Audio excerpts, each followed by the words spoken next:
साक्षी Delhi news.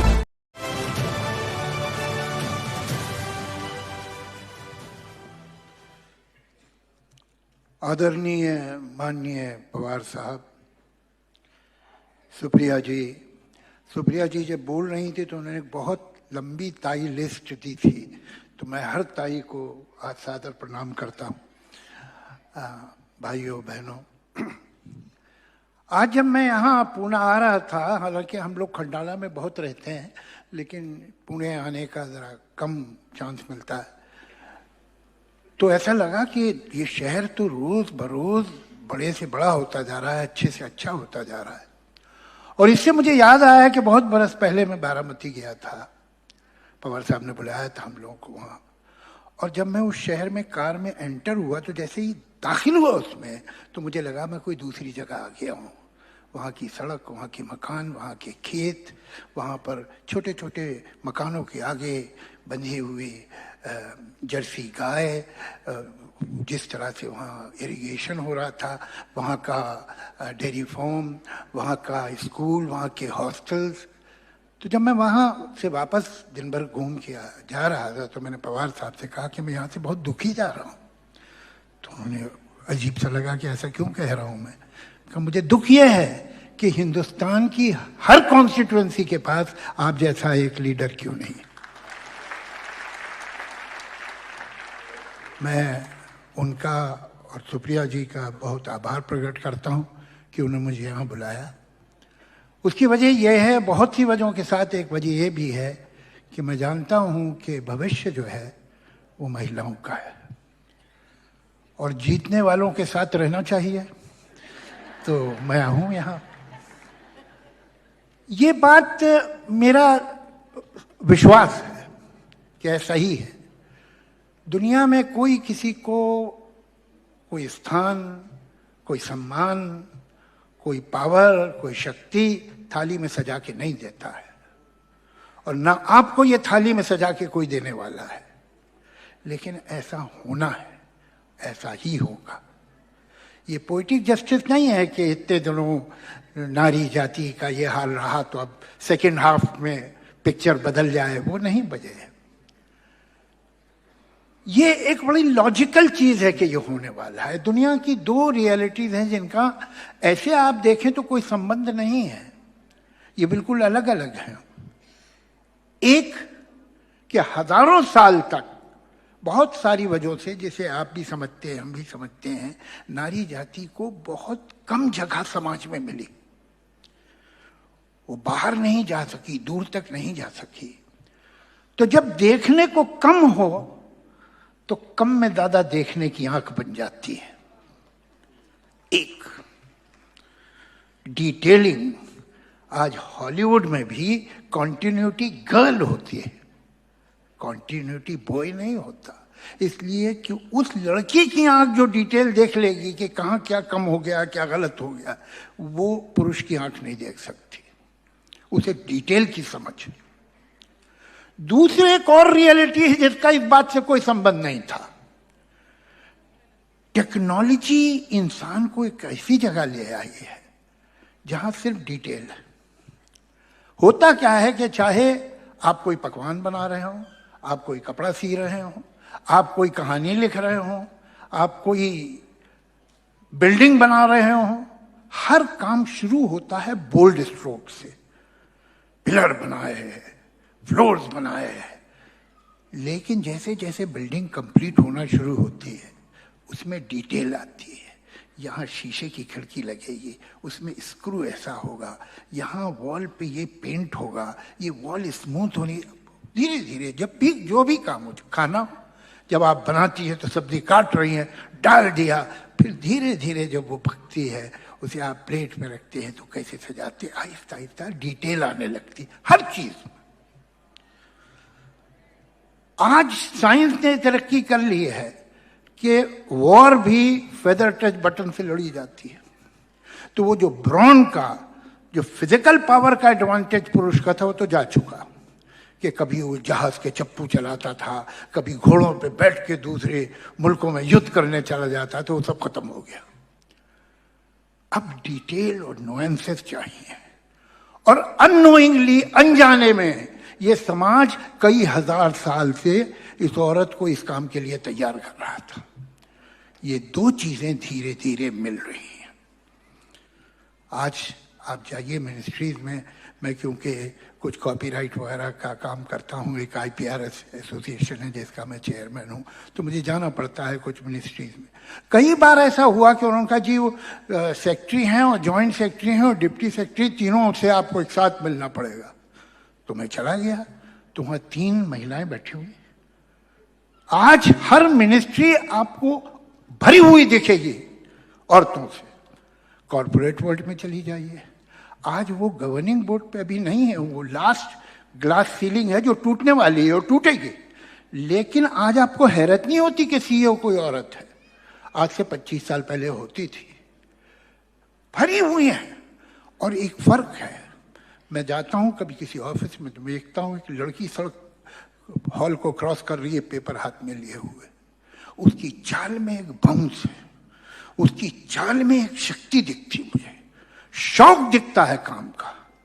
ये उसकी duty नहीं है, ये उसकी प्रिविलेज है, वो इंजॉय कर रही है काम करना।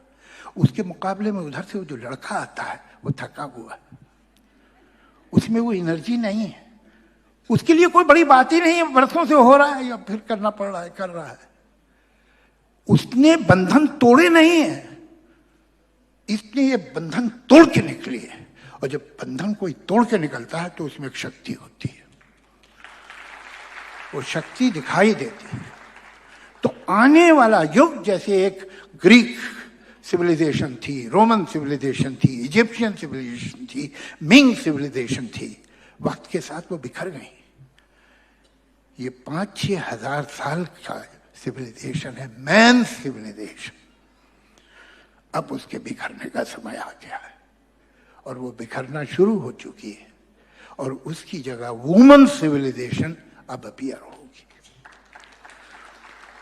उसको रोक नहीं सकते। उसके बारे में कुछ लोग जब से दुनिया बनी है, वक्त का पहिया आगे चल रहा है और हर समय कुछ लोग रहे हैं जो पहिए को उल्टा घुमाने की कोशिश करते रहते हैं। आज तक तो कभी कामयाब हुए नहीं, अब क्यों हो जाएंगे? पहिया आगे ही जाएगा।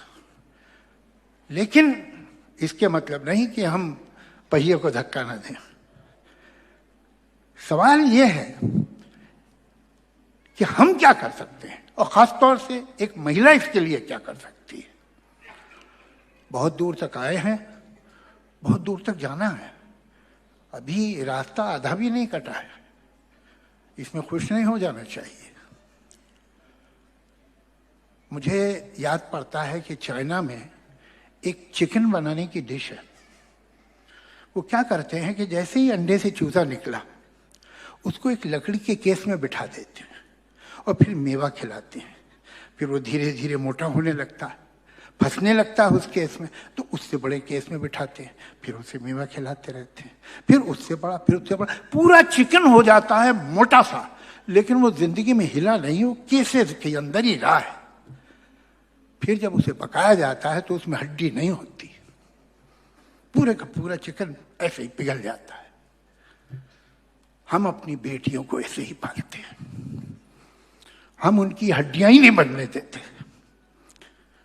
तो फिर शिकायत क्या है कि ससुराल में उसके साथ क्या हुआ?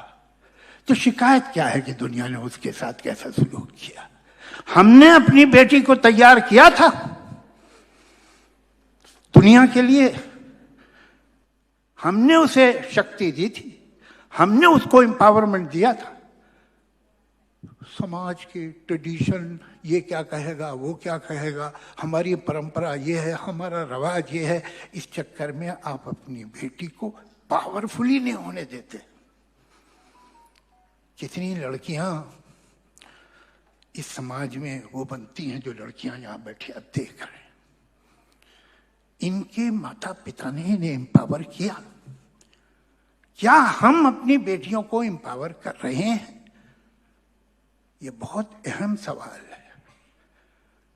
और अगर कर रहे हैं, मैं तो कभी अखबार में पढ़ता हूँ एक लड़की के साथ ये हो गया उसकी ससुराल में, मैं तो सबसे पहले माँ बाप को ब्लेम करता हूँ। सबसे ज्यादा जिम्मेदार माँ बाप हैं और कोई नहीं। उसका पति नहीं, उसकी सास और ससुर नहीं, माँ बाप। तुमने कैसी बेटी पाली थी जो इतनी दुर्दशा को सह सकी और चुप रही और जल गई? वो पहले दिन वापस क्यों नहीं आई? तुम्हारा दरवाजा बंद था इसलिए। तुमने अपनी बेटी के लिए दरवाजा खोल के रखा है। सोचने वाली बात। हमें अपनी बेटियों को दूसरी तरह पालना होगा, उन्हें मजबूत बनाना होगा। ये सिर्फ एक पॉलिटिकल स्लोगन नहीं है, ये जिंदगी की रियलिटी है, ये सच्चाई है जिंदगी की। आपको एक और बात बताऊं, एक झूठ बहुत बरसों से चल रहा है, मां बहुत आदरणीय है। क्यों, बाप आदरणीय नहीं है क्या? मां के पैरों के नीचे जन्नत, स्वर्ग है। बाप के पैरों के नीचे क्या है? जायदाद।